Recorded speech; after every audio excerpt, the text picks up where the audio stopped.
Најавите на групата македонски анонимуси се чини прави нервоза меѓу делот поранешното и сегашното раководство на социјалдемократите, но и меѓу новинарите блиски до опозицијата. Нервозата прв ја демонстрираше лидерот Зоран Заев, кој преку Facebook статус се закани дека ако групата ја спроведе на дело најавата, дури тогаш ќе видат што се анонимуси.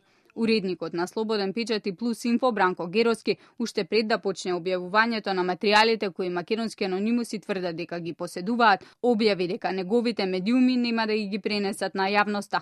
Геровски во колумна напиша дека нема да ги објави материјалите бидејќи тоа би било кривично дело. Медиумите со кои јас раководам ќе известа дека се објавени такви материјали, ќе кажат зашто и на кого се однесуваат, но нема да ја објават нивната содржина. Истовремено, почитувајќи го правото да се сослуша и другата страна, од засегнатите ќе побараме и ќе објавиме изјави врска со овие објави, пишува Геровски.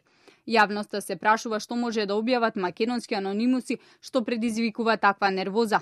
Дали станува збор за објавување на афери, шеми на опозицијата во судството, коалициски скандали поврзано со Сорос и нивната мрежа на финансирање.